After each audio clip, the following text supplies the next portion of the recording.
Hello friend, good morning. তো কেমন আছো তোমরা সবাই? আশা করছি তোমরা সবাই খুব ভালো আছো, সুস্থ আছো, আর আমরাও বেশ ভালো আছি।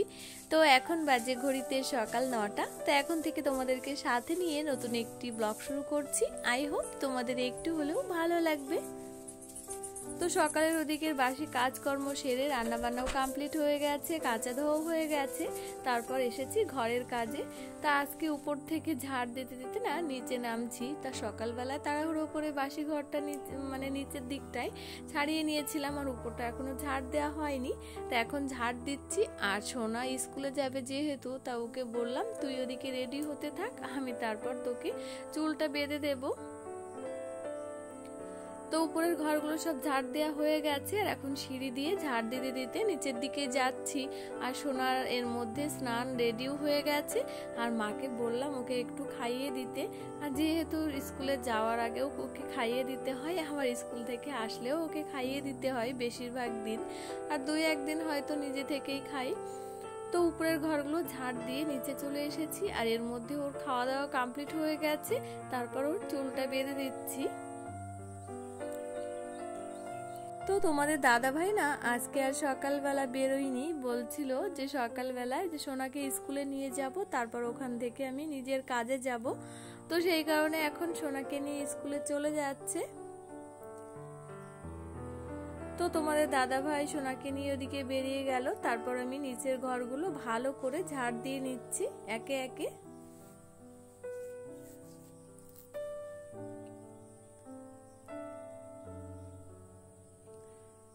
তো নিচের ঘরগুলো সব ঝাড় দিয়ে তারপর আমি মুছবো, আর অন্য দিকের কাজগুলো সব হয়ে গেছে। আর এর মধ্যে না সবার খাওয়া দাওয়া কমপ্লিট হয়ে গেছে, আর আমি শুধু বাকি রয়েছি। আর আমার না খাওয়া দাওয়া করে ঘর মুছতে ভীষণ কষ্ট হয়, ওই জন্য খাওয়ার আগে আমি ঘরটা মুছে নিই, যত কষ্টই হোক না কেন। তো ঝাড় দেওয়া কমপ্লিট হয়ে গেছে, আর এখন এই যে ঘরটা মুছে নিচ্ছি, নিচের ঘরটা। আর উপরের ঘরটা আজ আর মুছবো না। তো তোমরা যারা কম বেশি ভিডিও দেখো তারা তো জানো আমি সপ্তাহে 2 দিন করে মুছি উপরের ঘরগুলো, আর অত না একদিনে পেরে উঠি না।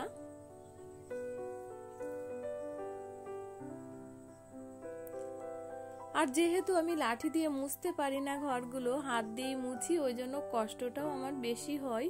কি করব বলো, যেটা পারি না সেটা তো মেনে নিতেই হবে।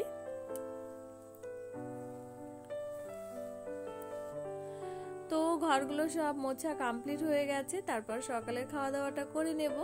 তো সকালের খাওয়া দাওয়া করেই একটু রেস্ট নিয়ে আবার চলে এসেছি দুপুরে রান্না করতে। তো দেখো দুপুরবেলা রান্না বলতে তোমাদের দাদা ভাই সকালবেলা কাতলা মাছ নিয়ে এসেছিল, আর আগে থেকে বাজার থেকে আনা ছিল লাউ। তা বলেছিল যে লাউ দিয়ে আর বড়ি দিয়ে কাতলা মাছ দিয়ে তরকারি করবে, তো সেটাই করছি। তো মাছগুলো এদিকে ভেজে নিয়েছি, প্রথমে ভেজে নিচ্ছি, আর আগে থেকেই আমি সবজিটা কেটে নিয়েছি। আর নিয়ে এসেছিল হচ্ছে সমুদ্রের যে মায়া মাছগুলো আছে না, সেই মাছটা। আমার আবার অতটা খেতে ভালো লাগে না, কিন্তু তোমাদের দাদা ভাইয়ের ওই মাছগুলো খেতে নাকি ভীষণ ভালো লাগে। তো এই কাতলা মাছ দিয়ে লাউ দিয়ে বড়ি দিয়ে করব, আর ওই সমুদ্রে মায়া মাছের ঝাল করব, আর নিম বেগুন ভাজা করব। তো মাছগুলো তো একবারে ভাজা যায়নি, ওই জন্য দুবারেই ভেজে নিচ্ছি।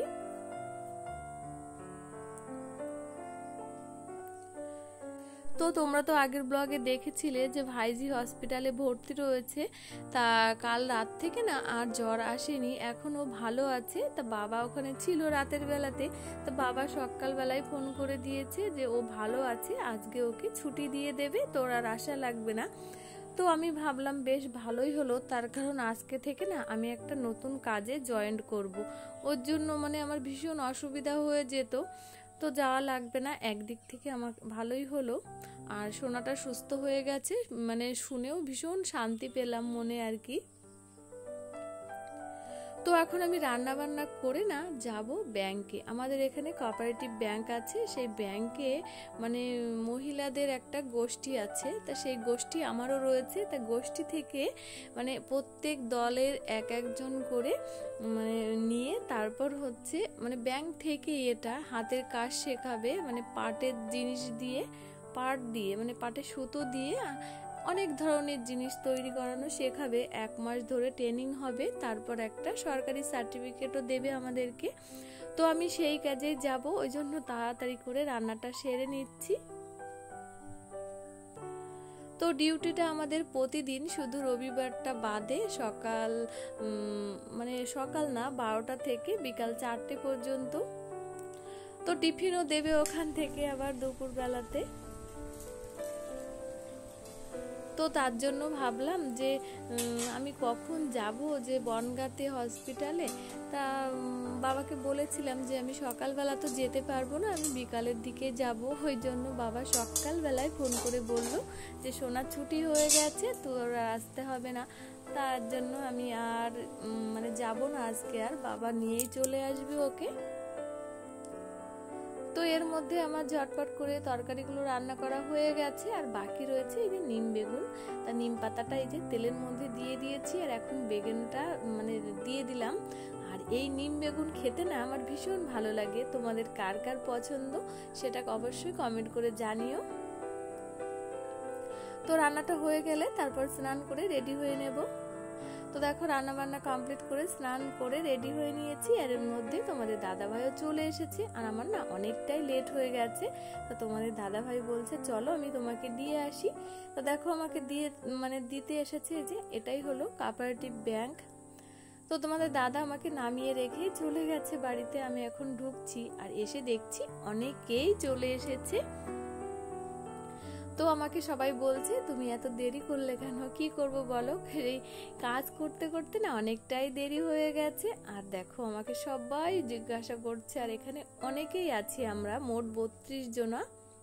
তো এখনো আসেনি অনেকে। এদিকে এসে দেখছি কাজ শুরু হয়ে গেছে, তারপর আমিও লেগে পড়েছি কাজে।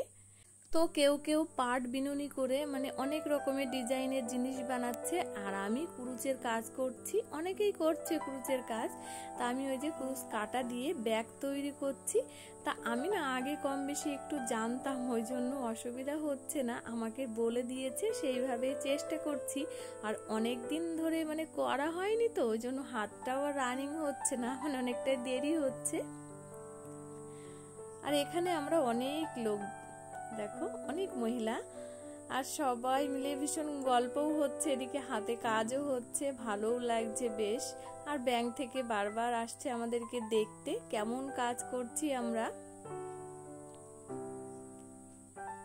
আর এদিকে দেখো এর মধ্যে টিফিন চলে এসেছে। তা আমাদের প্রত্যেকের এই যে প্রতিদিন টিফিন এভাবেই দেবে, তার মধ্যে আবার চাও দিয়েছে, চা বিস্কুট। এই দেখো সবে আমি এইটুকু করেছি, আর আমি ক্যামেরা করছি বলে সবাই ভীষণ হাসাহাসিও করছে। তা তোমাদেরকেও কাছ থেকে দেখাই যে কিভাবে আমি এই যে ব্যাগ বানাচ্ছি। তা প্রথমে এই যে ব্যাগ স্টার্ট করেছি এভাবেই। তো আস্তে আস্তে তোমরা পরের ব্লগেও দেখতে পাবে আমি কিভাবে ব্যাগ বানাই। একটা কাটার সাহায্যে এভাবেই একটা সুন্দর ব্যাগ তৈরি করে ফেলবো।